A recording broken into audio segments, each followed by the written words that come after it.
बौद्ध धर्म अपने साधारणता और शांति के लिए विख्यात है। यह धारणा करता है कि मन की शुद्धता और चित्त की स्थिरता ही सच्चे सुख का मार्ग है।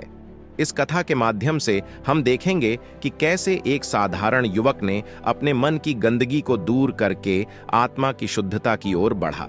एक दिन उसने गांव के बौद्ध मंदिर में जाने का निर्णय किया। वहां पहुंचकर उसने एक संत के साथ अपनी चिंताओं को साझा किया। संत ने उसे समझाया कि मन की शुद्धता ही आत्मा की उच्चता है। संत ने कहा, बेटा, तेरे मन में अशुद्ध विचारों को दूर करने के लिए तू ध्यान और साधना का पालन कर। ध्यान करने से तेरा मन शांत होगा और तू अपने अंतर की गहराई को समझेगा। सुखी ने संत के उपदेश को मान्य किया और वह ध्यान और धारणा की रीति में लग गया। धीरे धीरे उसका मन शांत होने लगा और वह अपने अंदर के सच्चे स्वरूप को जानने लगा। एक दिन उसने एक गंधर्व को देखा जो बहुत ही सुंदर और शांति प्रिय था। उसने गंधर्व से कहा, आपका शांत स्वभाव मुझे आकर्षित कर रहा है।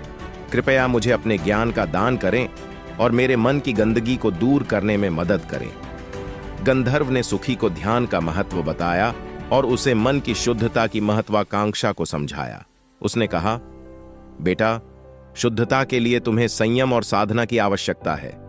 अपने मन को शांत करने के लिए ध्यान का प्रयास करो और शुद्ध विचारों को अपनाओ। सुखी ने गंधर्व के उपदेश को ध्यान में रखा और उसने अपने मन की गंदगी को दूर करने के लिए ध्यान और साधना में लग गया।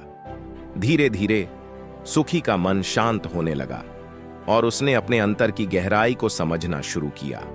उसने अपने मन को अध्ययन और समय के साथ शुद्ध किया और उसने अपने अंतर की सच्ची शांति का अनुभव किया।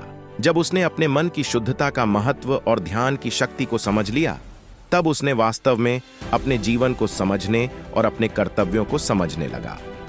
एक दिन उसने अपने पिता के साथ एक गहरी बातचीत की। उसने अपने पिता के सामने अपने अंतर की गहराई को साझा किया और उसने अपने मन की शुद्धता के माध्यम से उसे समझने का प्रयास किया।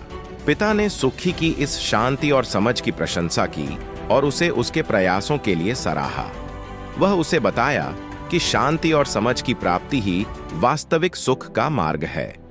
सुखी ने अपने पिता के उपदेश को मान्य किया और उसने अपने जीवन में समर्पण और ध्यान का महत्व समझ लिया। उसने अपने मन की शुद्धता को महत्व दिया और उसने अपने जीवन को संतुलित और शांत बनाया। इस कथा से हमें यह सीखने को मिलता है कि मन की शुद्धता और चित्त की स्थिरता ही सच्चे सुख का मार्ग है। ध्यान और साधना के माध्यम से हम अपने मन की गंदगी को दूर करके आत्मा की शुद्धता को प्राप्त कर सकते हैं और वास्तविक सुख का अनुभव कर सकते हैं।